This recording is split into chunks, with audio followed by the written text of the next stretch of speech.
Welcome back to another episode of Let's Talk Hoops with Kumbeno Memory and myself, Chris Foss. Today we have with us special guest, man, a town legend, high school state champion, and member of the nationally ranked 2000 Jefferson Democrats, a member of two Final Four teams of the Kansas Jayhawks, professional basketball player in Europe, and was a Harlem Globetrotter, former college basketball coach Gardner Webb at University of San Francisco, helped revitalize the Roosevelt program when he took over there as head coach in 2015. In the last 5 years, he spent them with the Golden State Warriors organization, both an assistant coach and a scout. He's coming to us live from Vegas at Summer League right now. Definitely a pleasure to have him with us today. Mike, man, appreciate you coming on. Welcome to Let's Talk Hoops. Man, thank you. Thank you for having me, man. That's a long rundown. But no, it's all love, man. I'm happy to be here. Happy to be here talking to you guys, for sure. Motherfucker forgot one thing. Nigerian national team coach as well. Oh, we're going to hit that thing later on. We're gonna come back to it. There's some other stuff you forgot, too. You said Gardner Webb and USF, but I got a national championship with Kansas as a coach, so that's a whole nother year you got to count in there. 2008, I was on that staff. So there you go. I wasn't gonna say that though, Beans. I just left that alone. It's all good. No. We love authenticity here, and we keep it 100. Man, we need all the credentials for them. We need to make sure we get them all there dialed in. So all good though. Love it. Hey, he just said real quick while we're already on. You just said USF and Gardner Webb, and I don't know if you remember that Final Four trip we did. Absolutely, man. I was right in between that when you were in between USF and Gardner Webb. Yep. That, and we was out. We were out in Houston. Had a good time. Had some workouts this morning. Pots and pans. That's when I got introduced to the man himself. Oh, Potsy, yeah, that's right. He was with us. He was like our road dog. Man, you worked him out so hard one morning. I watched it too. It was good for him. I watched it. So we hung out the night before. Potsy's hanging with the big dogs, but we're like, hey man, we're coaches. You're getting up to work out in the morning, man. You a player. And he was like, oh, come on, man. So look at me and Mike is already up in the morning, like 6, 7, getting coffee, just doing our adult thing. And Pot, man, you better get up out the bed. And I don't know if you remember, we're like, you had your bed, I had my bed. He's like, man, you're not sleeping on no bed. Make a pallet on the floor. But look, as he's saying this, I remember, but 95% of this is Beno. And he's slapping him. He got a newspaper. He's slapping him on the head with a newspaper. Funniest thing ever. Oh. Pati, he took it, though. He took it. All of it. It was all love, I guess. That's that tough love, man. Maybe they need more of it, but that's a whole nother road that I don't want to go down. That was so much fun, man. We're just hanging at the Final Four. I remember we were getting happy hour someplace, and we're watching, what was it, VCU versus Butler or something. And Potsy had tickets to the game. And then while we're sitting there getting wings and stuff, somebody hits me like, yo, Beans, I got 2 tickets for you. And I'm like, we're kind of vibing at the happy hour. I'm like, hey, man, you want to go? And you're like, man, I done been to a million Final Fours, man. He was like, Beans, you need to go, though. I was like, yeah, you right. So I ended up going back to the hotel real fast, got dressed, and then made it to that game in time. It was like a Best Western or something, too. But where was that? Oh, it was bad. It didn't stop the shine, though. We was moving. We was feeling like we was in the damn W.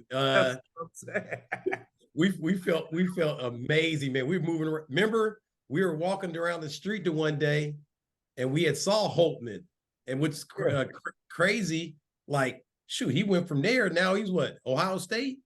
Yep, and I'll tell you, that day I remember talking to Holtman because we almost took Mike James at Gardner Webb. Mike James at Eastern Arizona. We were talking about that at the time. So yep, and that's when I remember I went back to Holtman because Mike that following year had that 66-point game. And me and Holtman talked about that, and Holtman kind of looked like, it was kind of that look like, man, what if? It was a what if kind of thing. That I remember that specifically. Yep. That was that same time. That was after Mike's first year. What school was that he went to? He was at Eastern Arizona. No, after. Oh, Lamar. I was just talking to somebody last night and couldn't remember. That was after his first year at Lamar. That's when we were there, because I remember talking to Holtman. Yeah. And he was butting heads with Knight. Yeah, that was different once they got there. Yeah. So So look at just from that one story, man, we could just keep unpacking, throwing stuff out the bag. It was so much happening that week, man. so much. So much fun, man. Man, well, while we're on that, Mike, and just kind of same tip, being down there, how's summer league stuff been down there for you personally, and just man, experience being down there in Vegas this week? Personally, the best part about it is to see everybody, right? It's like the one time a year family reunion, if you will, because you got a lot of friends that you don't see and know, but to be all in the same place at the same time, it has a different vibe. So personally, that's what I like the best. There was we had an SEI thing going on down here, so connected that way with a lot of people. But then you got last night, I got to see Ime. I hadn't seen Ime in a while. Just to see Ime, that's a good thing. He's sitting with Damon, Nico. I'm like, man, we in the same place. It's just cool. So personally, that part is dope. And I'll be honest, I'll say it, to have that kind of presence right now from Portland, that's saying something. It's a strong presence for those that know. I'm not gonna get messy with that, but for those that know, you can be proud of that. There's a strong presence, right? That's Portland. I'm like, that's just dope to me. So that part is cool. The work side is chaotic.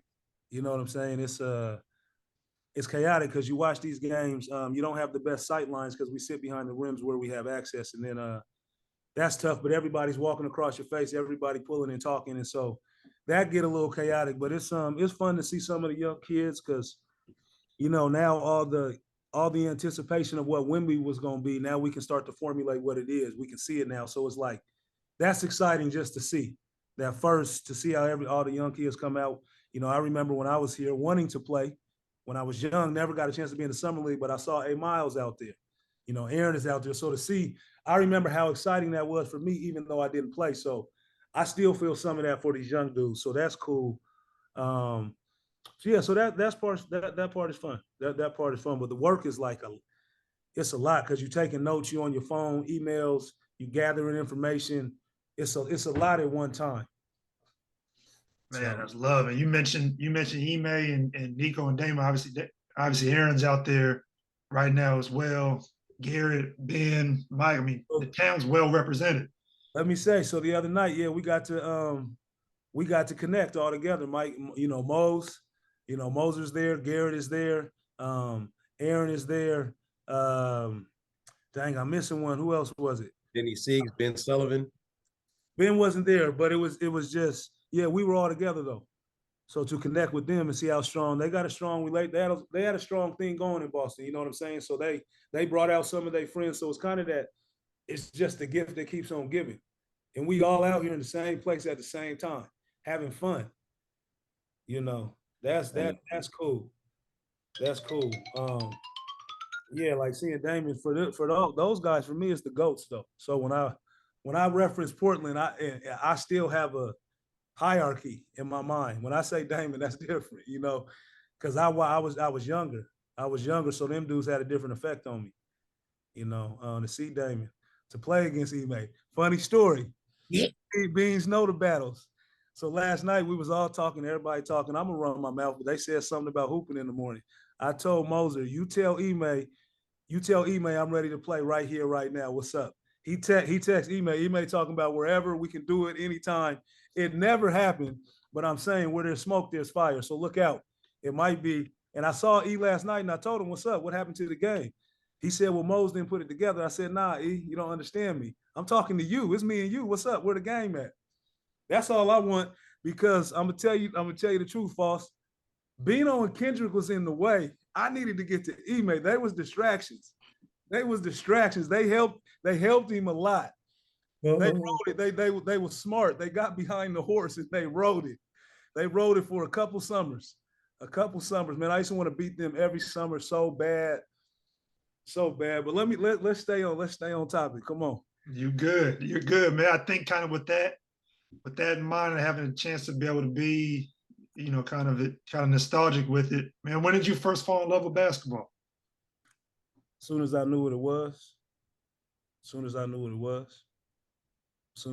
was. And if you really love it, I can't even put it into words.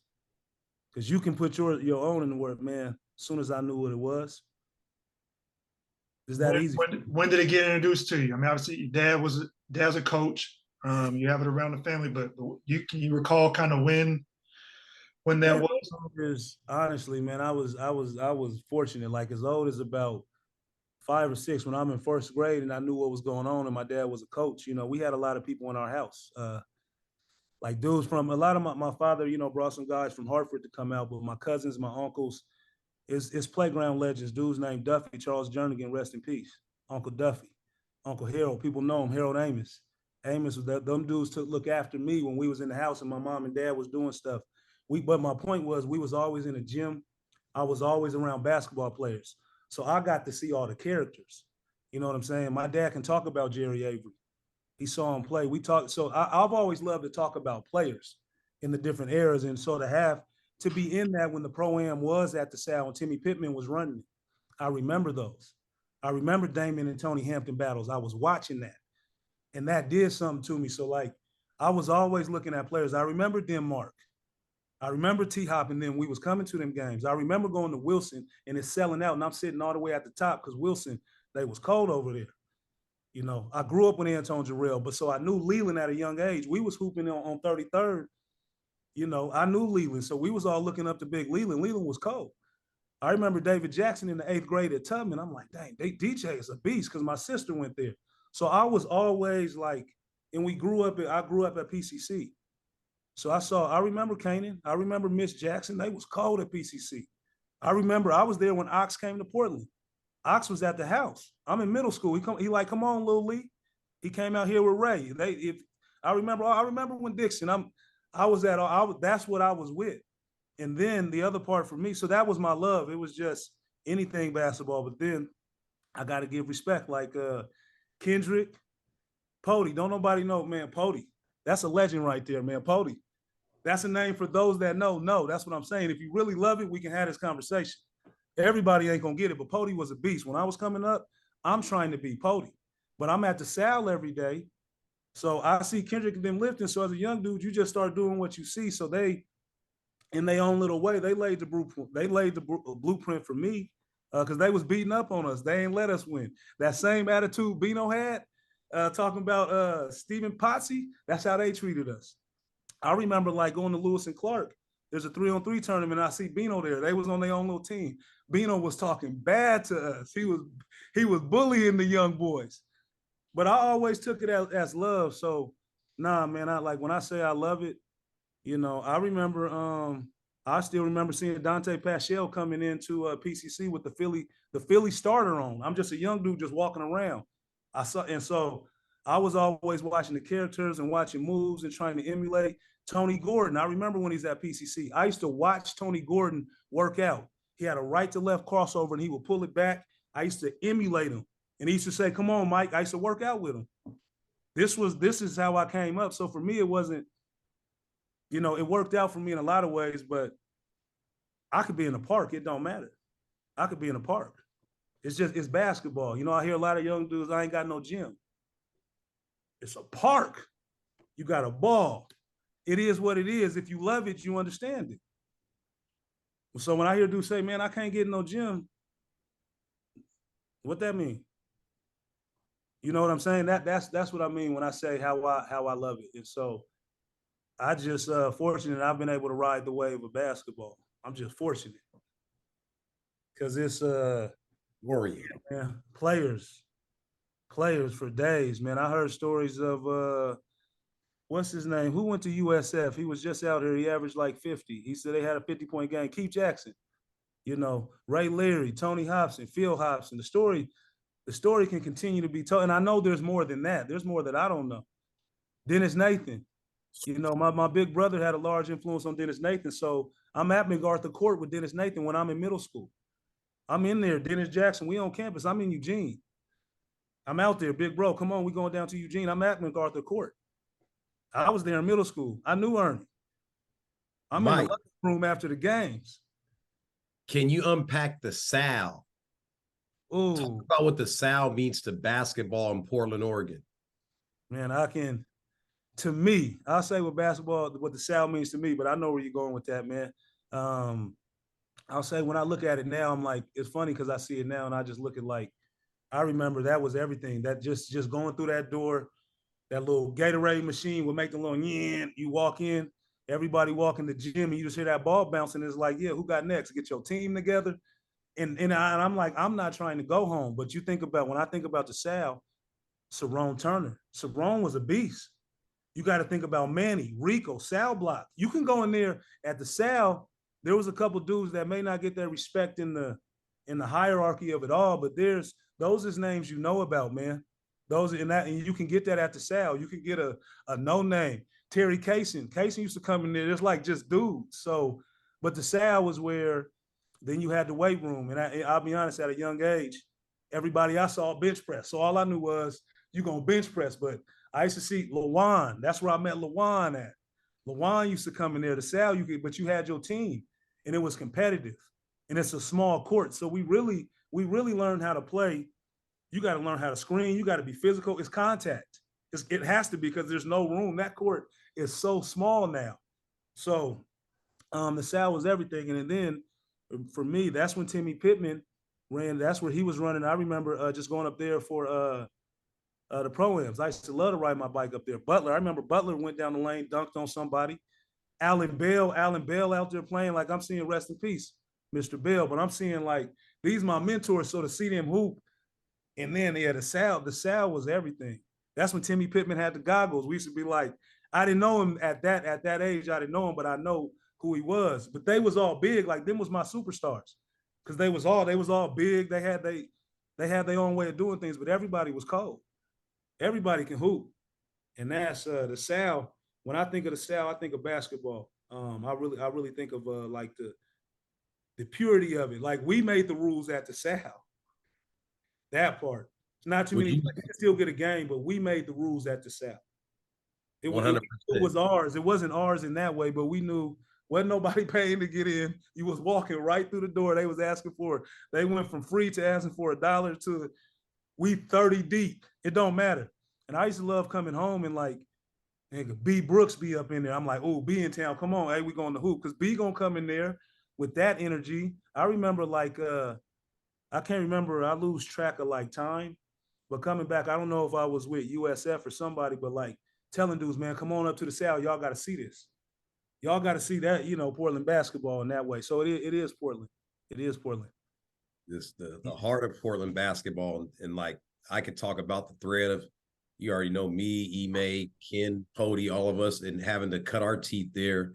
But I think that's where we really learn basketball IQ and how to play the right way. Because like you said, you came with your squad. So then you can't just do the individual stuff. You got to learn how to play a brand that plays team ball, because you got to win. If not, you're waiting out for a while. So to ask you, because something that always stood out to me about your game from the get-go was your shot selection.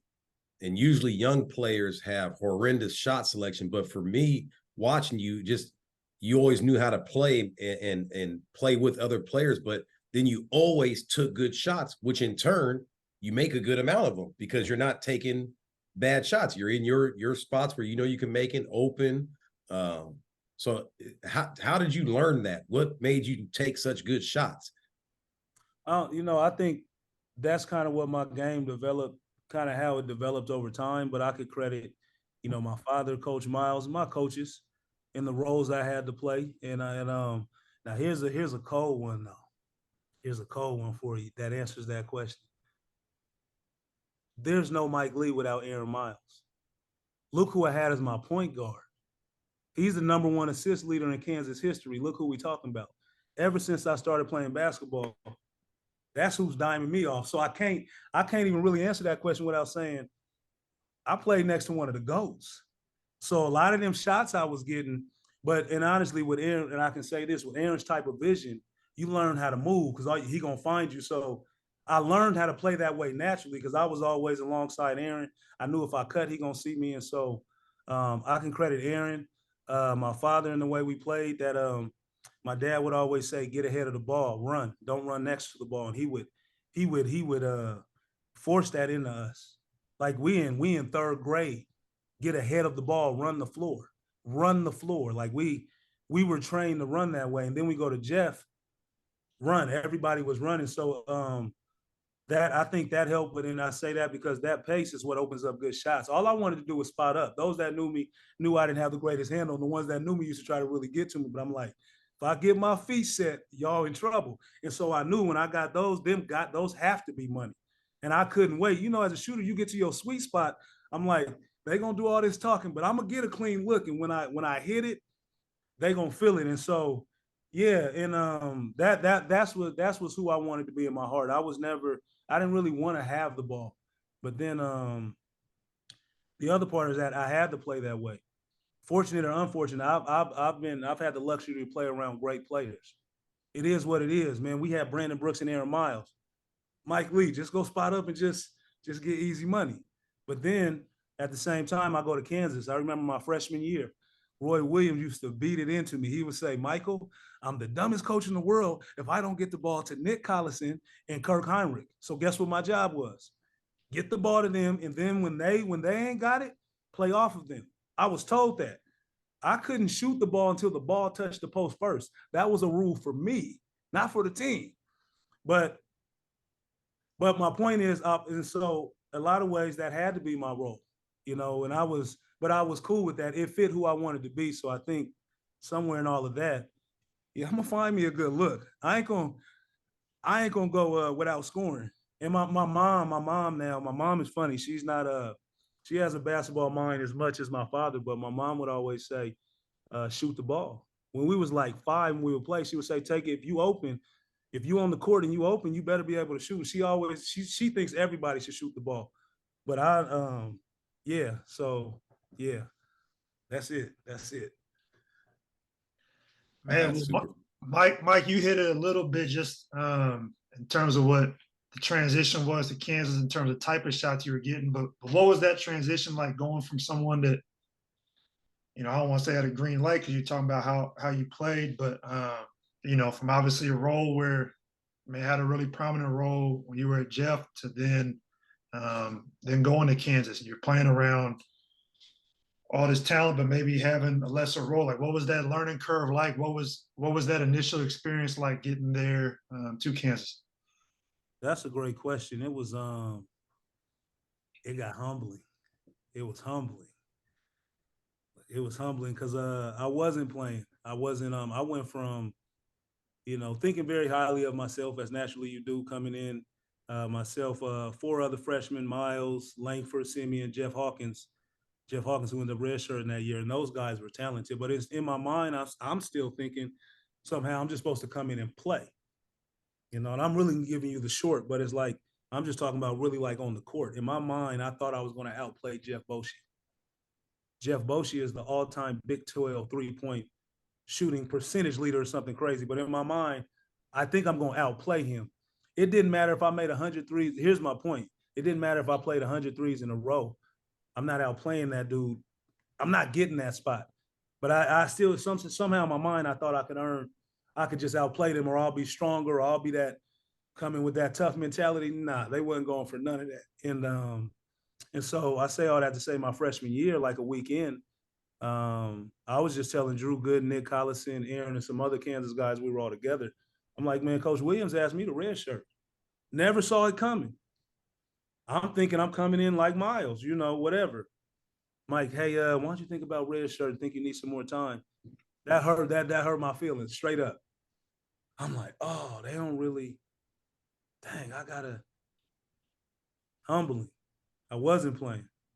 And I'm going to say it just because I can talk about it now, but for a while it took me to talk about this. But it's like the other part of that is, you know, when you hear of Aaron Miles, people say, when people see me, they say, hey, Mike, where Aaron at? When people see Aaron, they say, where's Aaron at? Because it's always been Aaron and Mike. But once we got there was Aaron. And we riding it out. Man, I see my dog, we number one in the nation, number 1 in the country, number 1 office in the country. He's starting as a freshman. Loving that, but at the same time, it hurts because I ain't got it. I'm in that way, and I'm saying this is what I'm thinking. I'm a no name. So that was humbling because I was happy for my boy Sean, but at the same time, I wanted mine, not against his, but I wanted mine. Mike, how you doing, man? I'm good. When you gonna play? You know, people don't know. When you gonna get in? Tell Coach Williams, oh, they hating. No, they wasn't hating. I wasn't ready. So that's a great question, Foss. And there's real talk. I had to grow up. And I wanted to transfer. Now Aaron can tell you, because he would just laugh at me. I told Aaron, I said, man, I'm coming back home. I'm transferring to PCC. I'm getting out of here. Aaron used to crack up laughing. That's what a best friend do. He just gonna laugh at you. But yeah, I didn't want to be there no more. I wasn't playing. In my mind, forget Kansas, forget everything it was worth at that time. I'm not playing. I'm not happy. My dad is like, son, you'll figure it out. That's all he's saying, son, you'll figure it out. I'm just like, he don't understand. And I'll finish it with this, because this is the coldest part of it, I believe, is that I really got to the point where I was done. Like I came to the practice. Oh, no. I'll fast forward. So sorry. I got through my next. Okay, I got through, but this will cap it up. I got through my freshman year and I didn't play. I didn't play at all, but I got through it after all that, and there was so much more in there. Hold on. Sorry, I think this is No. I'm gonna tell you why I said this, because I think I got the text. We playing at 12 o'clock noon. Look, noon joint. That's Ime. If I don't see Ime there, it's on record. This is what I'm saying. Yeah, this is recorded. He came around from this. Everybody in the world gonna see this one. I don't even have no tennis shoes. I will buy some to go play I got an hour and a half.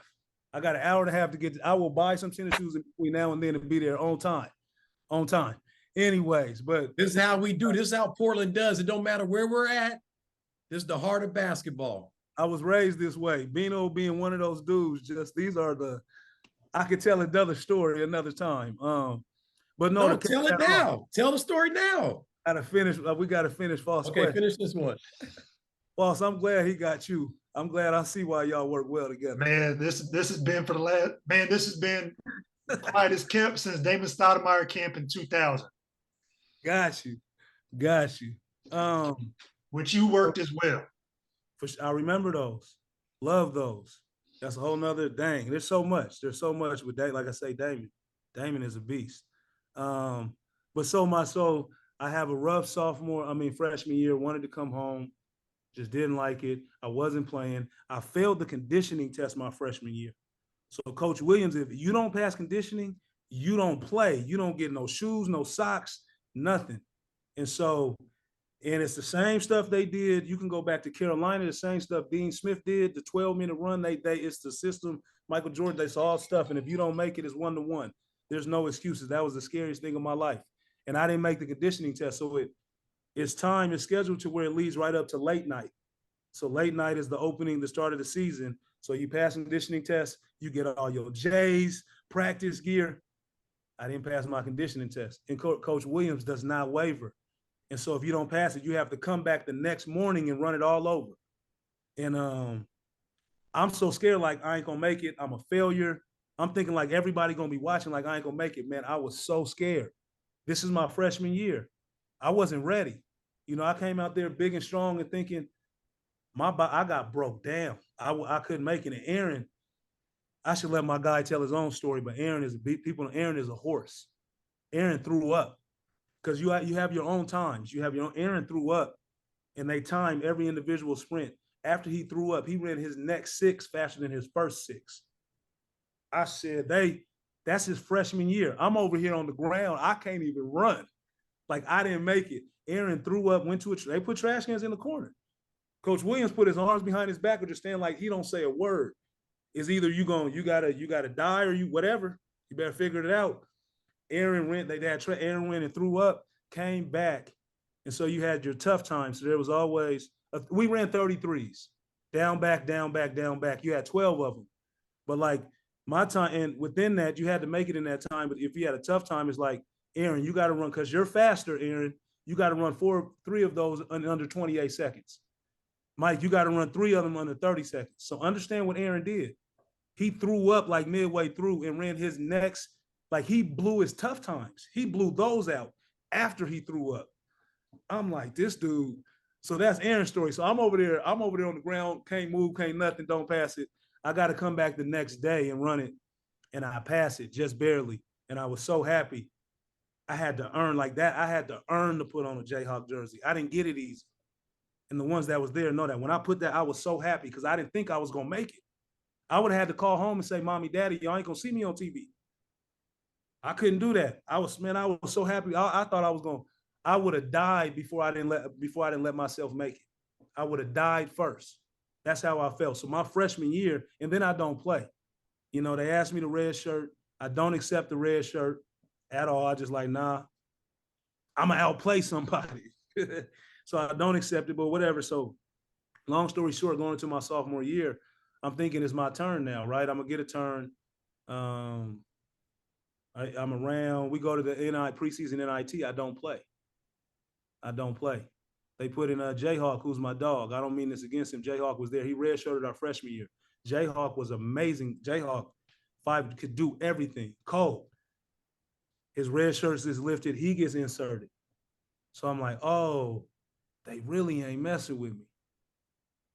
Like, oh, I ain't even playing. And we lost out there. I think we had lost to Florida. I can't remember. We played Carolina. This is my sophomore year. After that, I was done completely. I went home. I told Aaron, I'm through. I'm just not going through another year. He like, come on, Mikey. It's cool. I'm done. I said, I ain't going to be. If I said I can go play, I said, come on, hey. It ain't like I was done completely. And I went to practice with that attitude. I'm walking around pouting. I promise you I was done. Like just that the worst you could be in practice. Coach Williams pulled me aside after practice. And he said, Michael, promise you. He said, Michael, I don't know what's going on, but it looked like you might not want to be here, son. And he said, you need to figure it out. That's all he said, and he walked off. Now, I don't know. And at that time, I was so mad. I didn't say nothing to him, but he knew somehow. He probably knew, but I didn't say nothing to him. But when he said that, at first I wanted to say, I'm through.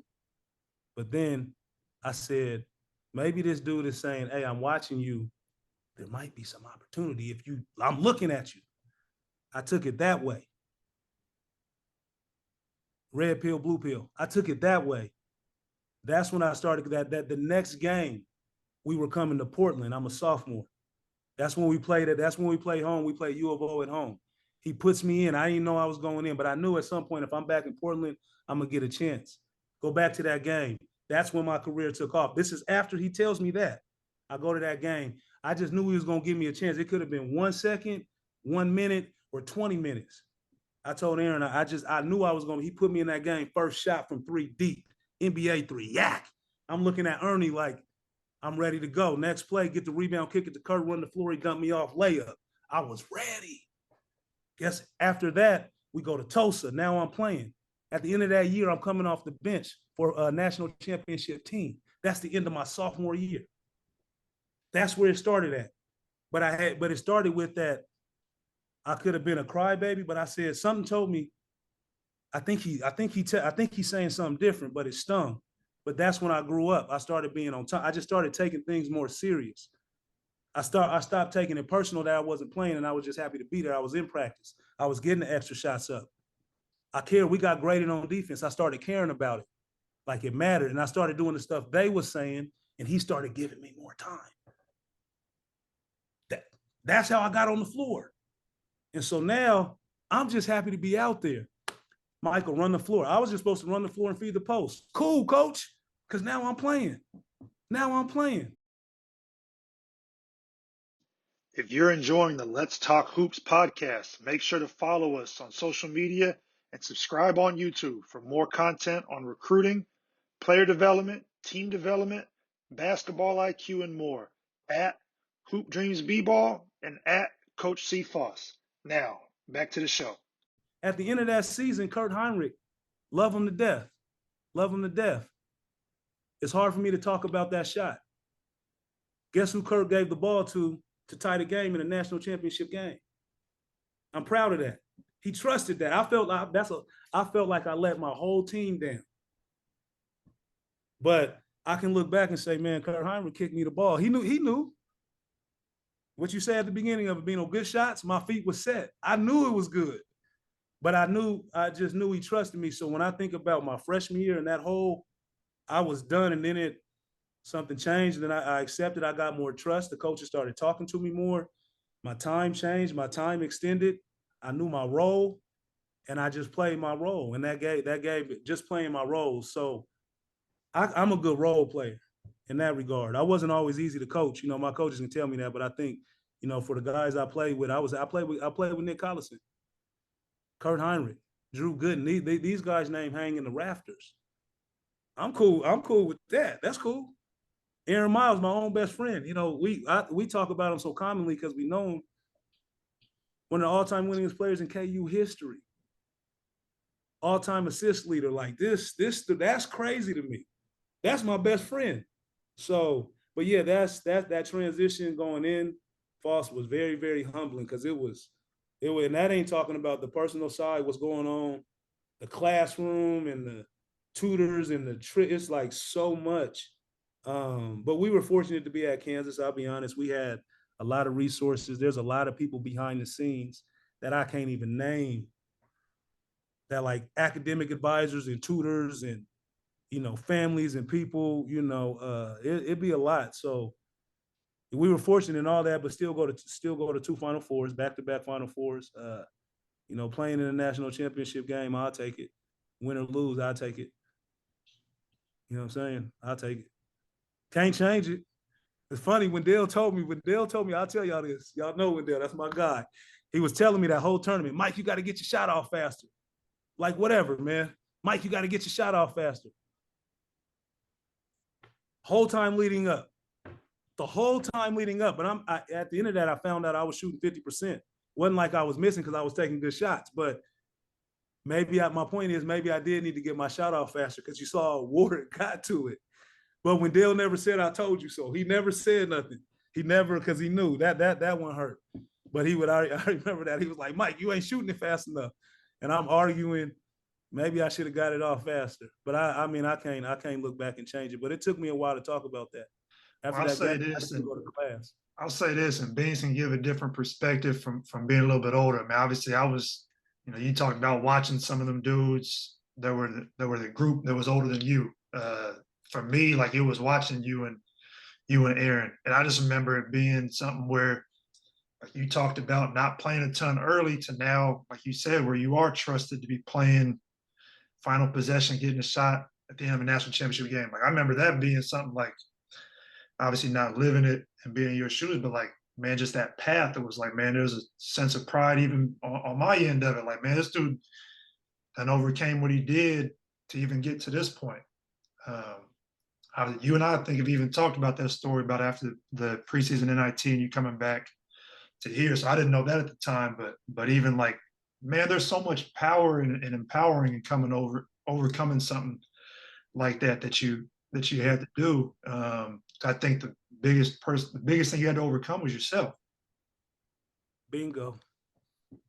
I know that now. It's hard. It's hard in the moment. Yep. It's hard in the moment. Go ahead, Baines. I had an extreme amount of pride for Mike, just being able to, you know, knowing his father, his family, his sisters, like, and then seeing him from being with us at the Sal as a young buck and watching his Jeff games and that special 2000 team, and then to see him going to college, and like he said, everybody thinking that, oh, you know, he just in there with Aaron as a package deal or whatever, and he proved his own path.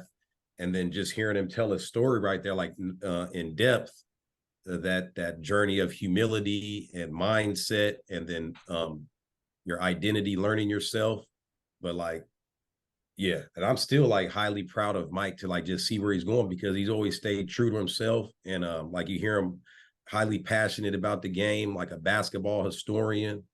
And no matter how long it goes with me and Mike, like with us not talking, like whenever we get together, it's like he just said, like a reunion. Like, I know that feeling, how it is. And you already see, like, you got to keep us on track, because it's like a million things bust out. Like, we want to talk about all this stuff because there's so much passion and stuff connected to it. Nah, man, it kind of gets me emotional. Just all this longevity. We're talking about decades here, man. Like, I was like a teenager when I met Mike. You know what I mean? Like, and I'm telling you, I remember because I was really that kid. I'm looking at everybody. I was kind of quiet then, but like basketball was where I could express myself. But I saw when you say be true to me, that's all I've ever seen. That's the only way I've seen it. I know Kendrick. I know who Ken John is. I know who Lawan is. I remember Pody. And I used to try to emulate. I used to look at them marking his shot in B-Hop. I remember watching B-Hop was flashy when he was out there. He used to have the church socks on. But I remember like when my sisters at Tubman, I remember Jimmy and Jermaine, when they was in middle school, I'm looking at them like these dudes is fresh. Starter jackets. So I saw that when I say the characters, I'm just saying I saw the personalities. Yeah, like Flash, rest in peace, man. Love him. I got some of that. I got some of that from him.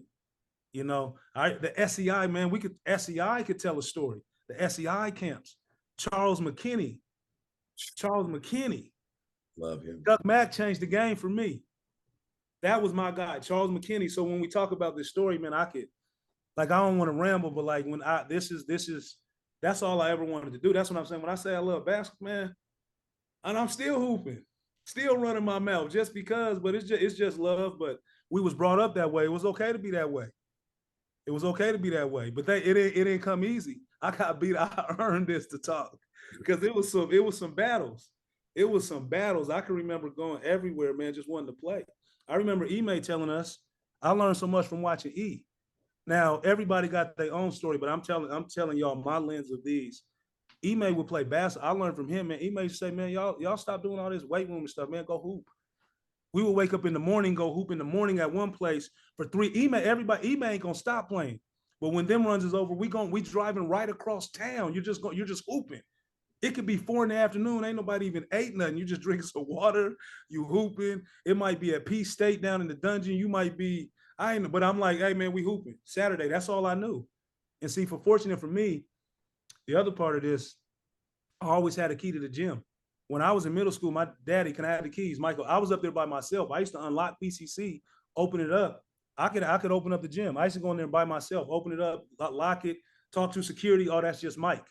I'm 14 years old, locking down a security. I'm securing the whole campus. He would give me the keys, so I could always open a gym. And so I remember then when I'm in high school, on the some days I could call Ike, Jelante, Dre, come on, man, I got PCC open. And I miss being, when you say you get emotional, I miss that energy when I knew that was just love. People, you can make one call, you showing up. I remember we hooping, Beno, I had a radio playing. Beno was like, man, turn that stupid stuff off, Mike. You know, and I'm like, yeah, Bean's right, but I just kept it moving. But he said it very disrespectfully, though. But it was just like, but it was about hooping. It was just, I missed that part. Like the way I talk about the dudes I'm talking about, they loved it. I saw Chuck Mack do it. I don't know what he did in college, but I saw it Portland State not Portland State in the pro, and when he was a grown man, he was torching dudes every summer. He was torching, and I'm like, he used to tell me, Chuck Mack, he always say, Lil Lee, don't fake the funk. That meant if you're gonna be the guy. You can't fake it though, and ain't no excuses. He used to tell me that all the time. Don't fake the funk, Lil Lee. I can remember the first time I saw Dennis Nathan play. The first time I saw D-Nate play. It was at a gym like on a Saturday at Benson. Ashy legs and everything, didn't even stretch, came out, totally took over the game. He just, D-Nate, he get the, I'm like, oh, this is D-Nate. This is D-Nate. B. Brooks, like man, come on, man. We was in the gym. Howard Avery, H. I always talk about H when I talk basketball. Always talk about H. Always talk about Howard Avery when I talk basketball. That dude's mind, I can tell you this about Howard, and this is how fortunate I think we all in Portland who know him are fortunate to have him. There's basketball minds in the NBA right now that told me that is the greatest basketball mind they have ever seen to this day. They know. And that got sprinkled on everybody from JoJo, rest in peace, love you, JoJo. And then work out with JoJo. Come on, Lil Lee, put some umph into it. Snap your wrist. Then I'm with Beno. We doing all the dribbling drills and all that. It's the gift that just keeps on giving. Everybody got a piece of it. I remember going the Ravio brothers. We two on two. Me and Aaron, the Ravio brothers, Twan in there. Come on, get it up the floor. Push it at him. Pick him up full court. Y'all bred us like this.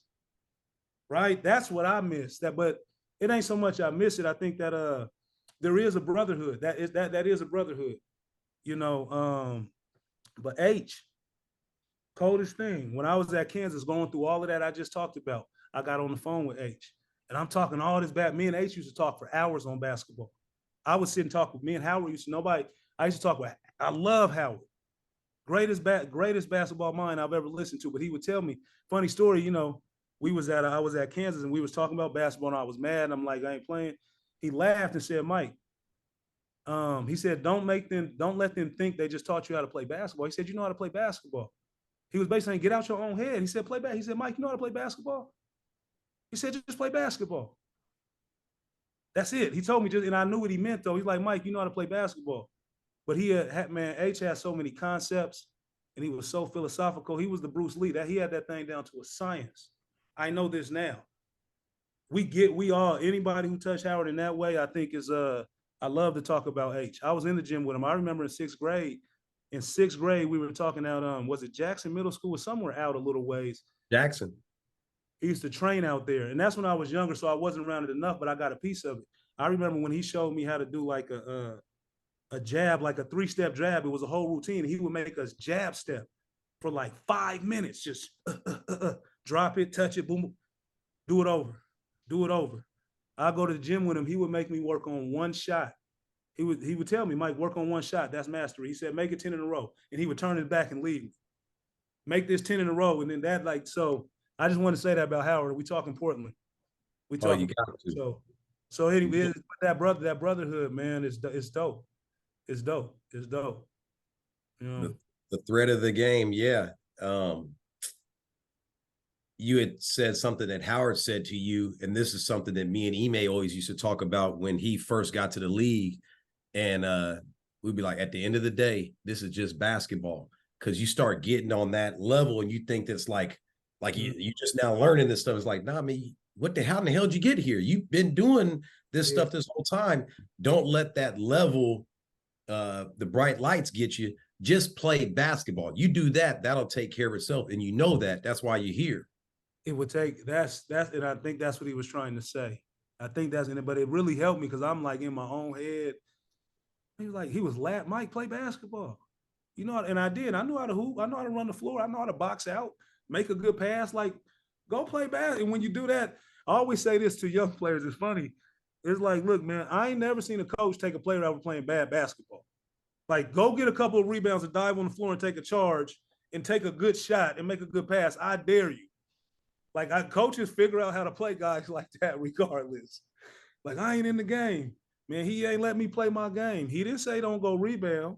He didn't say don't go box out. He didn't say don't, like, that's basketball. When I think of basketball, and I will say about Portland, I've always thought this, and I respect all the other cities, but I think when I think about Portland, I think about this brotherhood. I think about IQ. We got taught IQ. I got taught application. It wasn't just reps. I promise you, from Beno to JoJo to Fluffy to Howard, like I think there is someone maybe on the hierarchy of things, maybe people don't recognize Portland as having the best players, but dudes know, when I talk Portland, man, dudes know how to play basketball from Portland, man. Put us on the floor. Dudes know how to play basketball, the game. I think I'll say this, I felt like there was a strong emphasis from around the board from my influences on how to play. It wasn't just come and dribble or just shoot. It was like, man, learn how to cut. I know Beno more recently, one of the more recent ones I know was a while ago, Beno's workout. Beno emphasizes that stuff. Learn how to play, man. Cut, move, don't stand. And even in Golden State, I think that's a beautiful thing that's still consistent when you see not so much in a win and loss perspective, but I think we value good basketball. At least those key principles of passing, running the floor. Like the game is emphasized. I think there is an appreciation for that style of play, So that's been cool to still feel that element too. IQ is valued. When scouting, when looking at players, we like to talk about grit, a definitive NBA skill, but it's like basketball IQ is often talked about too. I was going to ask you, how does that process, just from you even talking with other people that are in your role around the league, how maybe is your guys' process different because you guys do emphasize as an organization the IQ part of it so much. Obviously, like that you guys drafted this year from Santa Clara, obviously that's somebody that, man, he's not fitting with everybody else in the same way that maybe he fits with you, or some of the guys that you have maybe don't fit the same way everybody else, but they excel with you guys because of the things that you value. Mm-hmm. I'm trying to figure out how to answer that. Say that again, Foss. I'm trying to figure out how just in how you guys emphasize IQ. Like obviously you guys look at things a little bit differently from a different lens than maybe some others do, and that's been part of your journey as well. Yeah, I think it's just when you think of it that way, it's trying to identify certain boxes, and I've had to grow my understanding of the game and train my eye, but I've always said, in Golden State, you have to be able to play off the ball. So like a concept that I developed, I was working with a draft and staff situation with the kid, Justinian Jessup. And I remember talking to him a lot, and it's like, look, man, and it came to me as I was talking to him, like, look, in Golden State, you got to be an off the ball playmaker. That's what we say, off the ball playmaker. What does that mean? What do you have to do? You got to be able to run the floor. That implies running the floor. That implies spacing. That implies screening. That implies shot selection. So we started getting, so in the game, now I'm charting these things, do these things. And I'm like, no, you didn't run the floor here. You should have been. So that's in Golden State. Like, I think if you're that type of guy, it helps playing our system because, the ball moves. The ball moves. I think in that vein, if I'm answering the question, is like, yeah. So you try to look for those certain characteristics, and that comes out in a variety of ways. But you can tell when you're watching a guy if they're making good passes. If you're just making a good basketball play, how sometimes somebody just makes a simple play and be like, "Oh, that was a nice play." When you start counting those up, you like, he got a feel. Now that's not to say when you say IQ for John Doe and IQ for Jane Doe, that's not to say all IQ is the same thing. There's a scale for sure, but yeah, it becomes a trend because we try to, I think, more so than talent at this level. And I learned this from David Workington. This is not mine of his own. Remember a while back I was on a class and I was talking. What's that? You said David Workington or Mark Workington? Workington, which Nuggets. Which one? Mark Workington, right? Yeah, former general manager, Denver Nuggets. He just passed away. Yes, rest in peace. There you go. Yeah. Yes, Craig is his daughter that works with the Timberwolves, and I forget his other daughter's name. She's with UNLV, I believe. Mm-hmm.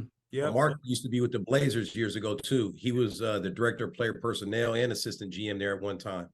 And see, I knew he had I knew he had some connections. And long before I even knew I was going to be a scout, I took a scout school. I paid my own money, took a scout school. Workington would get on the call every Sunday. So a lot of it was online, but every Sunday we got to talk to him, and he would talk about different concepts. And I remember he taught us that he said, "What's the number one thing?" And I'm like, everybody was saying talent. And he was like, "Nah," he said, "Talent is assumed at this level. If you're here to some that we're gonna figure out talent." He said, "It's fit." He said, "Everybody's looking for fit." So that I felt like, well, I felt like he prioritized fit over talent, but somehow you want fit and talent. But is that scale? And so this is long before even I knew I'd be a scout. I remember Workington telling me that, and that's, I think, speaks to your point. What fits us? It's not just saying, oh, he rebounds, he averaged 10 points and 2 assists, and it's like how do you play? How do you play? There's talent. Another thing is like talent and value is two different things. There's talented kids who have a low value, like you're talented, but your value, and people, well, he should be, you hear a lot of people say, well, he should be playing over such and such. He's so much better. But is he going to run the floor? Is he going to screen? Like, so it becomes, and then that goes into how do you create value? And it's endless, but that fit, I wanted to say that because fit is key. Fit is, and everybody's always trying to figure out that process. It's not a perfect science. Really, and that's what I'm learning. This is not a perfect science. It's not black and white. It's all on scouting can be a 3-year process. You see a kid in high school, you see him through the G League. It's not all right now. You just it's data points, and you're watching, and and timing. A lot of things have to work at this level. So here I want to real quick just to stay connected to the basketball IQ. And right when you said, I'm just like I'm feel like I'm like a kid in a candy store, man. I'm like, I'm taking mental notes, but I want to take some physical notes. But you had said, talk about basketball IQ, and my first thing that popped in my mind is that evaluating off the ball. But then you're talking about fit. And so if we're saying mastery of basketball IQ, a lot of it happens off the ball. You can control whether you fit with each team by looking at what the personnel does, and you just fit into that like a puzzle piece. And so if you can develop the ability to fit into any unit, you know, how do you affect a unit? How do you play with the unit? Not how do you showcase what you do and then go with the unit. If you can do that first, now you increase your ability to play with any team. You don't want to say, I'm just a up and down player. You want to play in the half court, up and down, zone, man, flex, dribble drive. Yeah. I'm sorry. I was writing because you said something key. You said, how do you showcase what you do? Right. That's kind of the game, right? But that's how the game is taught. That's how to an extent, because a lot of guys, what's been replaced by coaching in 5-on-5 has now been training in basketball. One-on-one, dribble, drive, hezzy, it all has its place, but that comes with the spirit of how to showcase myself, right? So now you have guys who are highly skilled with no application. I don't know when to use the crossover. I don't know when to cut, because all you're doing is training, right? And I think so. When I think of IQ, I think of it in a very broad sense. But think about, I feel like, and it goes back to what I say, like that era. I feel like I grew up in Portland. Like, we were coached. You were told to play defense. You were told you will not play if you don't play defense. Like, that was emphasized. And so that to me is IQ. It's not like this. IQ don't have to be John Stockton per se, if that makes sense. It's just understanding how to play the game and knowing that, well, honestly, you're not very smart if you don't know you're supposed to play hard. If you don't know that, you're not very smart. So then, like, what is IQ? That maybe that is like understanding that, you know, that how do you show? Beno said, how do you showcase? That is how we're raising up our kids in basketball now. It is the essence of a 2-hour workout is showcase. It is showcasing. And then we put these guys in a 5-on-5 situation and say, play off the ball. What you mean? I got a crossover. I got a hezzy. I'm better than that dude. Yes, but your better doesn't equal what we need right now.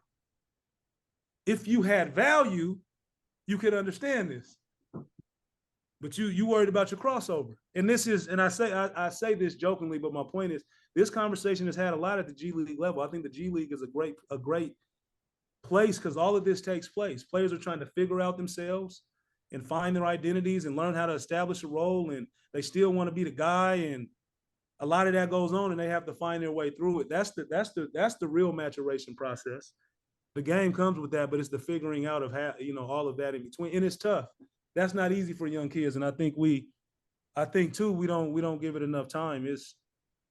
It's over a period. Working Team told me that too. He said when he had Iverson in Denver, he said everybody would ask, how is he? How is he? He said he was great. He had phased into a different point of his life. He said he's older now. They said he was great. He was a family man. He was more at that time at his stage. So he was like, but he taught me then too, players do phase. Who you looking at 18 is not the same person you're going to see at 25. And so, and I'm saying this for all the coaches and organizations, we have to understand this too. We're not going to get what we want in 2 years. It doesn't matter what the projections say. You know, we in a showcase, the players in a showcase stage, and I feel like we're all in a give me now stage. So we got a showcase and a give me now, and everybody like, it's the kids. It's all of us, right? Somehow we gotta. I'm not even saying there's a problem. I'm just saying this is my observation. You know what I'm saying? I don't want to get into calling it anything. It's just, this is my observation. You know, well, I think it's a red flag if you don't want to call it a problem, but awareness of seeing that, because in the United States, this isn't really internationally, but in the United States, domestically, The way the game is taught is with the ball in your hands 99% of the time. The way you're actually going to play basketball is you're not going to have the ball in your hand 95+% of the time. 99. So if we're the coaches, then how are we implementing that? If you're going, well, I do private lessons. Well, then you got to do private lessons with the motherfucker without having the ball in their hand. They can't have the ball in their hand that much because, so like yesterday, I had a kid drive up with his parent from Klamath Falls, 5-something hours away. Well, we did a little bit of ball handling at the beginning, and now it's passing and cutting and UCLA cuts and give and go cuts and stuff like that. Like, we'll let you get your score, but it's going to have to be like you're going to set a screen and then you're cutting. It's not going to be go working like you're Allen Iverson when he was coming out of high school. Or we're just setting these players up for failure. And that means, like, it sounds like you're poking holes in your coaching and teaching to be the best. We have to turn around and poke holes in our own teaching, not wait until it's bad and then somebody else is exposing that. Yeah. We're like guiding a whole large group of players in this direction when we know factually that's not how the game's played. We know this. We know it. We know this, but this conversation goes many ways, but it feels like it a lot of times always just the kids, always just those parents, like those parents, all these parents today. Is it just that? That's all is it just that? You know, like it's all of us, and it's and all I think it's about is just trying to figure out new ways, trying to create new ways to breathe new life into what we all love. That's all it is. Ain't nobody perfect in it, but I think there's we can push cast a different net now. Like this needs to come back around to some extent. Like you said, like when I was like getting out of the showcase mindset and like play basketball, emphasize, when was it cool to just be one dimensional? It used to be, if you ask me, the best players, when you told me Michael Jordan was the best player in the world, he was a great all-around player, right? The dudes that I grew up saying when Magic is the best, or Bird, these dudes played all-around bad. The best player was the all-around player. Now look at the game. Your best players aren't so much all-around. Believe it or believe it not, this is not a matter of opinion. Michael Jordan played, we could talk about his scoring all I want. That dude played defense. That dude averaged like 5 assists for his career. He was getting, playoff series having triple doubles. Like these dudes, they played the game. They rebounded the ball. Like now it's like, but this is more where the emphasis of the game is when it's more individual showcase based. So we're just getting what we're asking for. But that's why I think. Let me shut up. But I love basketball, man. The '92 Dream Team changed my life. That wasn't a day. None of them had a showcase mentality. And we saw the greatest basketball that some would say has ever seen that touched the earth. That wasn't showcase. Not to say people will say, oh, the other team would beat them. I'm not talking about that. I'm talking about look at how they did it. That was different. That was all IQ on the floor. Nobody cared who got the points. Barkley led the team in scoring. But the ball was moving. They was having fun. That was the most. I remember being a kid. That the Dream Team is my favorite team ever. When you talk how much I love basketball, the Dream Team changed. I never missed a game. I remember coming home. They beat a team. They were beating teams by like 33-point average. But no, those are my basketball heroes. Oh yeah, it was like 60 or so. They was like beating teams by bad. I remember I didn't want to watch some of the games because it was so bad. I wanted to see it. I wanted to see all of it. But when you think about those images that I had as a kid, now think about today's superstars. Just think of the image. It ain't the same. It ain't the same. What we reading about? Just think of the images. Just think of the images we seeing. Well, the reason we started this podcast, and we think it's 3 pillars, is educating the players, educating the coaches, and you said, and educating the parents. These are big factors in this whole ecosystem because we're not just talking about the top of the level. The top and the bottom's got to connect, and all of the development supposed to happen at the bottom, the big bulk of it, to give players an opportunity up here. But whether it's a coach that gets in the player's way, or the player getting in their own way, or the parent getting in the way, we need everybody educated to make sure the player gets as far as they can get. Absolutely. Absolutely. It is, but I think I think the only way to do it largely is on an individual scale. I got to do it. You got to do it. Foss got to do it. And as that happens, so it starts right here. Like I don't exclude myself from nothing I'm saying. You know what I'm saying? We all in that ecosystem. So it's conversations like these. Like I said, I appreciate coming on. I like to talk like this, but it's not often. I don't, so much on record as much, but just in general, I love to talk the game, man. I do, sincerely. Sincerely. So, We got to get him on again, Foss. Man, I was gonna Too say much. there's probably 10 to 15 things that I have on here, Mike, to even be able to talk that we kind of touched on, but didn't even be able to really dive into. Um, but nah, man, I hear a couple of them, just what you had in mind. We went off script, Mike. This shit's so beautiful. man, I was gonna say I'm texting Beans on the side, like, hey man, we're doing a board script right now, and we just gonna have conversation. Like, we'll let these be some guiding points if we need to, but Beans, we're not gonna need these. He ain't even hit back. He been so engulfed in it. I'll be like this. Look, I know I'm trying to yeah, I felt myself rambling. I said, because I love to talk, but I got my sleep I took my butt to sleep last night. I woke up Vegas. I took my walk this morning, so I'm feeling good. I'm like, yeah, because I've been tired. Like it's been a long week because you just up all night. Like it's games, meeting people, having a drink, networking, doing your thing. But it caught up to me like after about day 3. It was but no, I'm happy to be on.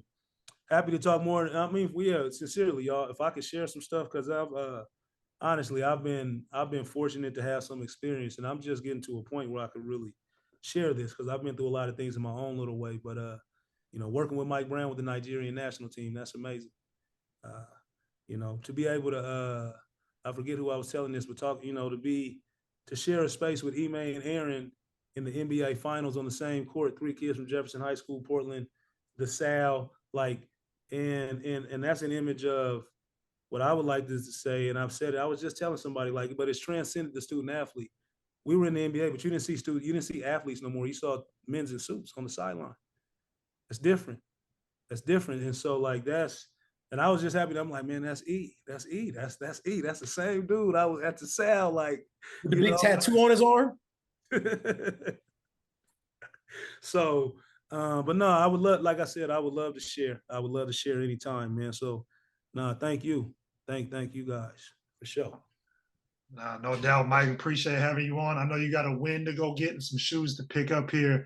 I'm glad you know. Look, they own and somebody, thank you. Because I said I need some 13s, and I think it's Moser. He said, oh, that's baby feet. So they already running their mouth. But I play big boy basketball. Hey, I need some fucking footage and content for this shit right here. I'm here. This might not need to go on record. Yeah, I need something after it's done. Huh? I need some content after it's done. I need some visuals. Okay, I'm gonna see what I can get. But look, it might not be happening. Oh, they pump faking. Come on now. Don't do the I don't have any shoes and you running. Okay, no, it's still about to happen. They talking shit about you. Don't do that. I don't got no shoes. I can't run. They talking about you. I read it wrong. I told you. I promise you. I don't just be talking. I will go buy some shoes in between now and then if I got to. This game is gonna happen. If you like this episode of Let's Talk Hoops, make sure to follow, subscribe, and share to keep the conversation going.